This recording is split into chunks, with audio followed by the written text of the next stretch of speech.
안녕하세요, 여러분. 반갑습니다. 윤관식입니다. 이 영상을 보시는 여러분들은 아마도 이제 의치한약수 편입에 대한 어떤 마음이 있으시기 때문에 영상을 찾아서 이제 클릭을 하신 게 아닌가 하는 생각을 합니다.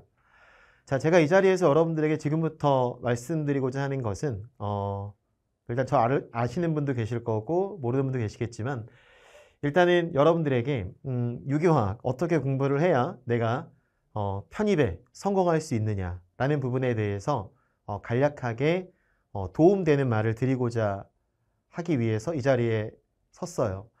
일단은 저는 뭐 아시는 분 아시겠지만 피트 쪽에서 굉장히 오랜 기간 동안 초창기 피트부터 최근까지 했었고 유기화학 1타였었죠. 그러다 이제 다시 이쪽 의치한약수 편입 쪽으로 와서 여러분들과 이제 만나 뵙게 되었습니다. 일단 유기화학이라는 과목 자체에 대해서 이제 공부를 하시기 전에 여러분들의 모두가 원하는 목표가 있겠죠. 이제 좀 전에 구정이 지났고 새해 목표를 정하셨을 거예요. 그 새해 목표에 맞는 노력을 여러분이 좀 해주시면 되겠습니다. 그러니까 내가 원하는 학교, 원하는 과에 가기 위해서 내가 어떻게 공부할까라는 거요. 그러니까 저도 최근에 그 여차저차해서 이제 설명회들을 많이 다녔습니다. 물론 제가 말하는 설명회는 성인인 여러분들을 대상으로 설명회가 아니라 이제 저도 이제 아이가 있다 보니까 그 대치동에서 하는 이제 학원들 설명회를 가서 뭐 의대 설명회, 뭐 의대를 대비하는 혹은 약대를 대비하는 의치한약수를 대비하는 설명회를 간 거예요. 갔더니 이제 공부를 어떻게 해야 이제 의대를 혹은 약대를 수의대를 한의대를 뭐 등등 가느냐에 대한 얘기를 할 때 와, 대단히 어렵던데요. 자, 기본적으로 알고는 있지만 기본적으로 이제 내신은 당연히 1등급인 거고 수능도 전체 수능 개수에서 몇 개까지 틀려야 어느 학교를 지원할 수 있다라는 그 선까지 다 있더라고요. 그러니까 사실 의대라는 곳을 혹은 뭐 약대든 수의대든 한의대든 뭐 의치한약수를 가려면 사실은 고등학교 때 바로 들어가는 친구들은 별로 없고 뭐 재수, 삼수는 거의 필수다라는 얘기까지 아예 설명해서 대놓고 얘기하더라고요. 자, 이 여담은 여기서 멈추고 제가 이 얘기 드린 이유가 뭐냐면 되려 그렇게 가는 것보다 편입으로 가는 게 더 유리할 수 있지 않을까 하는 생각이 들었기 때문입니다. 여러분들 기본에 하고 계시던 학점 관리하시고 영어 공부하시고 대비하는 과목이 생물화학 유기만 준비하시면 되니까요. 자, 그럼 그런 것들에 대해서 어떻게 준비할 거냐? 일단 열심히 노력하자. 다들 마음 먹고 계실 거예요. 근데 어떻게 공부를 해야 될지에 대한 방법을 모르는 분들이 굉장히 많습니다. 그런 분들은 오세요. 제가 이제 여러분들에게 어떻게 공부를 해야 합격을 할 수 있는지에 대해서 자세하게 하나하나 알려드리겠습니다. 여러분들은 알려드리는 대로 꾸준히 실천만 하시면 충분히 원하는 바를 이룰 수 있으실 거예요. 근데 꾸준히 해야 한다는 게 중요한 거겠죠. 그래서 뭐 지금 이 자리에서 어떻게 공부를 해야 한다라는 방법론을 주저리 얘기하기보다는 이제 공부를 시작하면서 그 구체적인 방법들을 하나씩 들으시는 것이 더 좋을 것 같습니다.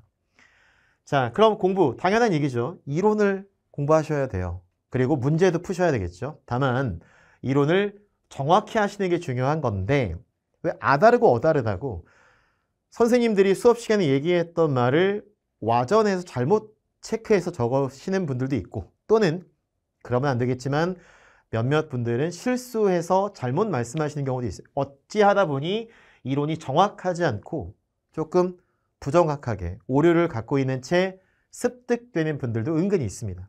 두 번째, 이론을 정확하게 알고 있다 하더라도 문제를 푸는 요령이라든가 아니면 타임어택이 있잖아요. 시간 안에 문제를 푸셔야 되기 때문에 얼마나 빠르게 그리고 정확하게 문제를 풀 수 있는가에 대한 것도 생각을 해보셔야 돼요. 그 중에서 이론을 알고 있는지에 대한 확인 굉장히 쉬워요. 왜 갑자기 이 문장이 등장했냐면 보통의 사람들은 이게 뭐 비단 여러분만이 아니에요. 초, 중, 고 다 마찬가지인데 내가 알고 있는데 불구하고 문제를 풀지 못한다라는 생각을 하는 이들이 대단히 많습니다. 근데 잘 생각해 볼 건 정말로 이론을 알고 있느냐를 따져보면 알고 있다라는 오해가 많더라고요. 난 알고 있는데 사실 알고 보니까 아는 게 아니었어요. 비단 이러해요. 수업을 들어요. 오프라인이든 온라인이든. 그게 공부입니까? 그건 공부는 아니거든요. 왜냐하면 그건 선생님들이 지식을 전달하는 과정일 뿐인 거고, 그걸 여러분들이 잘 적으셨으면 그걸 바탕으로 여러분이 그걸 여러분 것을 소화하는 과정을 거치셔야 진짜 공부라고 얘기할 수 있는 것처럼, 여러분이 이론을 알고 있다면 막연하게 책을 읽거나 필기한 노트를 통해 읽었을 때 이해가 되네? 이게 내 건가 봐, 나 아는 건가 봐 하지 마시고 써보세요. 쓸 수 있다면 그게 여러분 겁니다. 흔히 그런 얘기 하죠. 어렸을 때부터 들어보셨을 것 같은데, 누군가를 가르칠 수 있다면 진짜 아시는 거예요. 누군가 가르칠 수 없다면 내가 진짜 아는 건 아니겠죠. 정말 정확히 알아야 누군가에게 지식을 전달할 수 있기 때문입니다. 그래서 이론에 대한 바탕이 탄탄하신 분들은 해보세요. 귀찮다고 하지 마시고 안 하지 마시고 해보세요. 그런 다음에도 문제가 안 풀린다? 그러면 그건 이론을 몰라서가 아니라 또 다른 문제가 있는 거겠죠. 그 문제는 또 거기서 또 찾아보시면 돼요. 찾아드릴 테니까 오시면 되고요.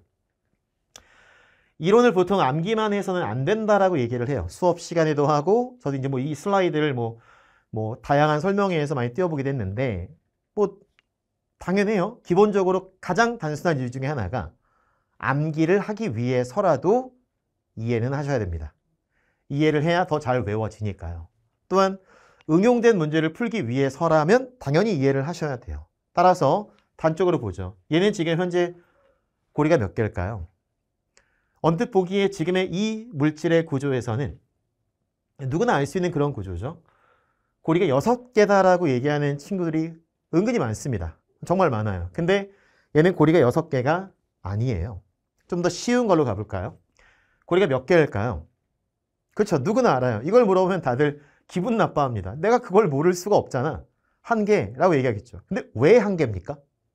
라고 물으면 다들 멋쩍은 표정을 지어요. 아니 왜 1개냐니, 그냥 하나니까 1개라고 얘기했을 뿐인데, 자, 여기서 우리가 짚고 넘어갈 건 왜 고리 개수가 1개냐에 대한 그 근원적인 이유를 아셔야 조금 전에 그 물질도 고리가 몇 개인지를 알 수 있다는 점입니다. 이 물질이 고리가 하나인 이유는 결합을 하나 끊었을 때 하나의 선이 되죠. 그럼 고리가 하나다라고 얘기합니다. 방법은 간단하죠. 결합을 몇 개 끊어야 하나의 연속된 선이 되느냐, 그것으로 판단을 하는 거예요. 그러니 지금부터 이 구조에 대해서 결합을 끊어봅니다. 하나, 둘, 셋, 넷, 그리고 마지막으로 하나 더 했더니 하나의 연속된 선이 됐죠. 그러므로 이 물질은 고리가 5개라고 얘기를 하셔야 돼요. 굉장히 단순한 한 가지 사례를 통해서 말씀을 드렸지만 이론에 대한 무조건적인 암기는 지양하시고 이유를 알고 난 후 반복해서 외워지는 방식을 택하시는 것이 여러분들이 공부할 때 훨씬 더 좋습니다. 그게 비단 편입을 위한 공부든 그렇지 않은 공부가 됐든 여러분들이 시험에 대한 대비를 하고 계신다라면 그 시험에 대한 대비를 하기 위한 방법론은 비교적 방금과 같은 이해 바탕 암기를 따르는 게 보편적이에요. 그게 맞는 거고요. 자, 이제 이론은 언제 시작합니까? 라는 질문 많이 하시는데 언제 시작하고 싶으세요? 배고프면 밥을 언제 먹습니까? 지금 먹어야죠. 네, 여러분이 이론을 언제 시작합니까? 지금 편입을 생각하고 있는 지금 이 순간 바로 시작하시면 돼요. 누군가는 그래요. 선생님, 유기화학은 한 후반기에 시작하는 게 어떨까요? 그때 해도 된다라고 얘기하는데 그때 해도 된다라는 말에 여러분의 1년을 걸고 싶습니까? 여러분이 그때 해도 될지 안 될지를 어떻게 알죠? 남들은 다 그렇게 해. 저 그런 사례 되게 많이 봤어요, 여러분. PT 13년 강의하면서 어떤 친구들은 자기 선배가 2달이면 혹은 넉 달이면 된다는 얘기를 했기 때문에 그것만 철석같이 믿고 왔다가 한 2~5달 공부하고 열심히 나는 그 선배 다시는 안 보겠다 하고 나가는 사례도 되게 많이 봤습니다. 현실적으로 공부를 하기 위해서 시작을 해보면 말이 안 된다는 걸 느낄 수 있거든요. 이렇게 생각을 해봐요. 예를 들어서 생물은 20문제 나왔다. 유기화학은 5문제 나왔다. 그러면 생물은 20시간 공부하면 유기는 5시간 공부하면 그 5문제를 풀 수 있다는 뜻입니까? 문제 수와 시간은 정비례하지 않아요, 여러분. 사람마다 지식에 대한 받아들임과 그 지식을 습득하는 정도는 다르고, 더군다나 일반 화학은 1학년 때 배우는 교양 과목이지만 유기화학은 2학년 때부터 배우는 전공 교과이기 때문에 상대적으로 유기화학과 화학 중 문항수는 일반 화학이 좀 더 많이 나오지만 문항수가 상대적으로 적게 나오는 유기화학이라 한들 공부에 투자해야 될 시간은 비단 하반기부터 시작을 해서 케어될 만큼의 내용이 아니기 때문에 지금부터 시작하시는 게 가장 현명하신 거죠. 지금이 언제? 네, 1월이요. 혹은 2월. 가장 빨리 시작하시는 게 좋아요. 두 번째, 문제 언제부터 풉니까? 이론을 공부하는 지금 이 순간부터 푸시면 돼요. 왜냐하면 이론을 내 것으로 확인해야 되니까. 만들어야 되니까. 문제에 적용을 해봐야 되니까. 초, 중, 고, 대 어떤 책이든 이론 밑에 예제는 다 있습니다. 무슨 뜻? 이론 공부하면서 같이 병행해서 풀어보란 뜻인 거죠. 그래서 그러기 위한 문제집도 에이스 엔제로 다 준비를 해놨어요. 그래서 이론 공부하시면서 같이 병행하면서 푸시면 되겠고요. 더불어 공부 언제까지 해야 됩니까? 라고 할 때 보통 알 때까지요 라고 얘기하시는 분들 많은데 알 때까지가 아니라 여러분들은 시험 대비를 하시는 거니까 틀리지 않을 때까지라고 얘기하시는 것이 보다 정확합니다.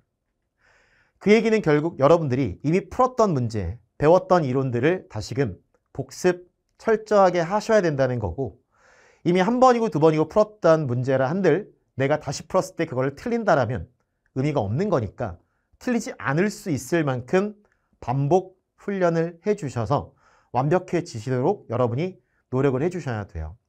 이유는 아시다시피 편입은 뽑는 인원은 적고 경쟁률은 대단히 높습니다.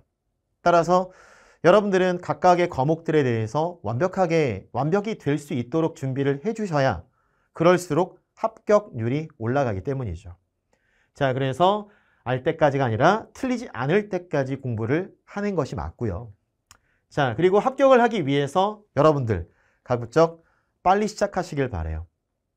왜냐하면 앞서 서두에 말씀드렸지만 수업을 듣는 것은 공부가 아닙니다. 그걸 듣고 필기한 혹은 내용이 적힌 책을 공부하면서 스스로의 공부 시간을 갖고 그걸 나의 것으로 흡수하는 그 시간, 그게 공부 시간인데 그래야 내용에 익숙해지고 문제의 적용을 차근차근 할 수 있는 건데 그게 아니라 내가 수업을 듣는 것만으로도 공부라고 오해를 하시고 후반기에 시작해도 상관이 없다라고 생각하시게 되면 나중에 그로 인해서 영어 준비, 생물, 화학, 유기, 학과 성적 이것저것 스케줄이 꼬이다 보면 자연스레 선택적 포기라는 걸 하게 돼 있어요. 아마도 안 나오지 않을까? 이런 식인 거죠. 근데 아시다시피 시험 범위라는 게 대단히 두리뭉실하게 표현되어 있는 것이 편입이고요. 그럼에도 불구하고 하다못해 이번 편입 시험에서도 어떤 명시가 전혀 되어 있지 않은 학교임에도 불구하고 분광학이라든가 아니면 다양한 유기합성 반응들이 등장했던 학교들이 있는 걸 보면 여러분들이 학교에서 요구하는 것이 무엇인지를 철저하게 파악한 후 그에 맞게 대비하시는 것 무엇보다 중요하지 않을까. 그리고 그런 것들을 한순간에 초치기 하듯이 여러분 걸로 만들긴 어려우니 꾸준히 차근차근 공부하시는 게 훨씬 더 낫죠. 7월부터 12월까지 6개월 동안 주 2회로 공부하는 거나 1월부터 12월까지 주 1회로 공부하는 거나 소요되는 시간은 동일하다면 일찌감치 시작을 해서 여러분 것으로 익숙하게 만들 수 있는 두 번째 계획 1월부터 하는 것이 훨씬 더 전략적으로 여러분들에게 유리하다는 것 우리 다들 바보 아니니까 충분히 알 수 있습니다. 단순히 암기만 하지 말라고 말씀드렸고 이해를 바탕으로 공부하셔야 합니다. 더군다나 당연히 병행하셔야겠고요. 이론 공부하면서 항상 문제 병행해서 푸시고 풀었던 문제 납득이 안 되면 질문 꼭 하시고요. 그리고 스스로에 대한 믿음을 가져주세요. 굉장히 오랜 기간 동안 수험생 옆에서 같이 공부를 하고 시험 대비를 도와드리다 보니까 의지가 많이 약해지시는 분들을 많이 지켜보게 됩니다. 그분들이라 한들 처음부터 의지가 약했던 건 아니겠으나 시험 대비를 하는 기간이 길고 또한 공부하는 내용이 어렵고 양이 많다는 걸 인식하니까 생물이 특히 그러하죠. 그러다 보니까 많이 힘들어해요. 그리고 내가 할 수 있을까라는 생각을 하는데 할 수 있으니 여러분들은 스스로에 대한 믿음을 갖고 노력하시는 게 중요합니다. 꼭 좀 스스로에 대한 믿음을 가지시기 바라고요. 꼭 합격하실 수 있을 거예요. 자, 그리고 정말 강조하고 싶은 말이 이거죠.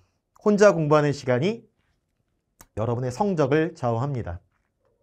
정말로. 불과 어제도 이제 저희 아이가 옆에서 잘 모르는 부분에 대해서 이제 인터넷 강의를 듣고 있더라고요. 그래서 막 글씨 써요. 무슨 글씨 쓰는지는 도저히 못 알아볼 정도의 악필로 막 써요.